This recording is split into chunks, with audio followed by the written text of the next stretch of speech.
అత్యున్నత మాకు ప్రియమైన దేవుని బిడ్డలందరికీ ఉదయకాల సమయంలో మన ప్రభు అయిన యేసుక్రీస్తు శక్తి కలిగిన నామంలో పూజింపదగిన నామంలో మీ అందరికీ శుభములు తెలియజేస్తున్నాను. Praise the Lord. ఎలాగున్నారు? క్షేమంగా ఉన్నారా? మీరు మీ పిల్లల కుటుంబం అంతా? దేవుని నామానికి మహిమ కలుగును గాక. దేవుడి నింటికాల సమయం అంతా కూడా మనల్ని కాచి కాపాడి సజీవ లెక్కలు మనం నిలిచిన్నాడు కాబట్టి ఈ దేవుని బహుమానంగా కానుకగా మనకి ఇచ్చిన్నాడు. అందుని బట్టి దేవునికి మహిమ కలుగును గాక. మరి ఉదయకాల సమయంలో మన పరిశుద్ధ గ్రంథాలు తెరిచినట్లయితే ఈరోజు మనం దేవుని వాక్యాన్ని చూసుకుందామండి. కీర్తనల గ్రంథంలో నుంచి 115వ కీర్తన 15వ వచనంలో, భూమి ఆకాశములను సృజించిన యెహోవా చేత మీరు ఆశీర్వదింపబడిన వారు. Praise the Lord. హల్లెలూయా. చూడండి, భూమి ఆకాశములను సృజించిన యెహోవా చేత మనమందరం కూడా ఆశీర్వదించబడిన వారం. దేవుని యందు ఎవరైతే విశ్వాసం ఉంచుతారో ఆల్రెడీ వారిని దేవుడు మరి ఆశీర్వదించేశాడు. ఆదామును అవ్వను సృష్టి చేశాడు. మీలో భూలోకాన్ని నిండించండి, ఫలించండి, నేను మిమ్మల్ని ఆశీర్వదిస్తున్నాను, దేశమంతటి విస్తరించండి అని వారితో వాగ్దానం చేసినాడు. వారి సంతానం అయిపోయినాక అబ్రహామును దేవుడు దీవించినట్లు మనం చూస్తున్నాం. అబ్రహాం సంతానాన్ని దేవుడు పిలిచాడు. నేను గొప్ప జనముగా చేస్తానన్నాడు. 12వ అధ్యాయంలో ఆదికాండము 2వ వచనంలో, నేను గొప్ప జనముగా చేసి నిన్ను ఆశీర్వదించి నీ నామమును గొప్ప చేయుదును, నీవు ఆశీర్వాదముగా ఉందువు. Praise the Lord. హల్లెలూయా. అబ్రహాము తర్వాత దీవించాడు, అబ్రహామును ఆశీర్వదించాడు. గొప్ప ధనవంతుడు అబ్రహాము. అతని కంటే ధనవంతుడు ఎవరు లేరు. బహుగా మరి విస్తరించినట్లు అబ్రహాము మనం చూస్తున్నామండి. దేవుని యొక్క మాట ద్వారా వాళ్ళు ఆశీర్వదించబడారు. దేవుడు వాగ్దానం ఇచ్చాడు. ఆ వాగ్దానం ప్రకారము వాళ్ళు మన పితరులను దీవించినట్లు మనం చూస్తున్నాము. ఇదే మాట దావీదు మహారాజు పలుకుతున్నాడు.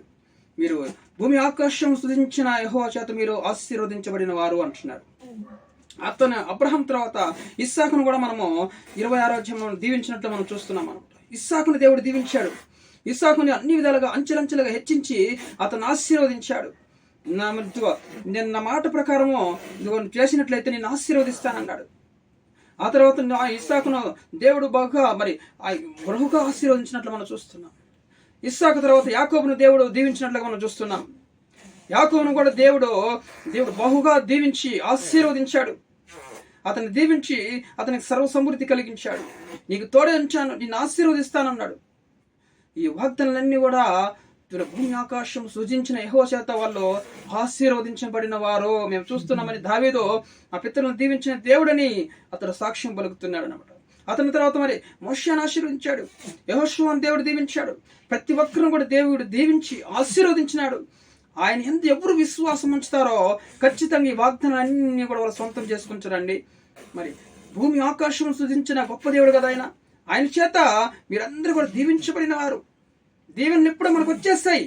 మన పితరుల యొక్క దీవెనలన్నీ కూడా దేవుడు మన పైకి రప్పిస్తున్నాడు. ఆ నిబంధన దేవుడు జ్ఞాపకం చేసుకొని అతని సంతానం అయిన తర్వాత 1 by 1 ఒకరిని తర్వాత ఒకరిని ఆశీర్వదిస్తూ వస్తున్నట్లు మనం చూస్తున్నామంట.